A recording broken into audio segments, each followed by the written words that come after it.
Hello and welcome into the addenda series where I will pick one specific addendum and give you a detailed but quick overview of it. And today's addendum is actually extremely short and it has a short name. So we are going to discuss the non-realty addendum.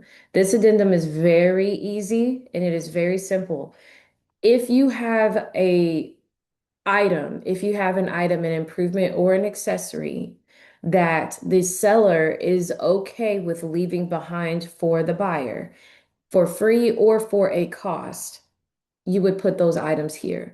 Non-realty addendums are going to be your washer, dryer, your fridge, the patio furniture, the couch in the living room, the TV in the bedroom, things like that. Those are going to be your non-realty items. And this document is basically Trek's version of a bill of sale. Okay. So you are listing the items here in paragraph A, all of these lines. You are listing the items that you want the seller to leave behind. And then if there's going to be a cost for it, you would put that here.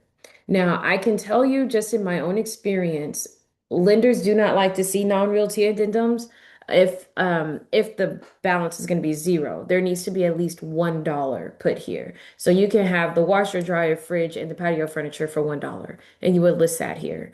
And then it just says basically that the seller is going to leave these items behind for this cost, which will be added to the closing costs from the buyer to the seller, and that the expectation is that you leave exactly what I write here. So here's the caveat by that. If you are doing something simple and you say white washer and dryer in laundry room, there's Samsung washer and dryers that are white. There are LG washer and dryers that are white. There are non-name brand washer and dryers that are white. And the problem is if you don't get like serial numbers, brand names, things like that, and get as extremely detailed as possible in this document, you could get okey doked at closing when your client goes into the home and it's not the type of washer and dryer that you might have saw at closing. And if something were taken to court, then the problem is they're going to come back to this document and say, well, didn't you say white washer and dryer? This is a white washer and dryer.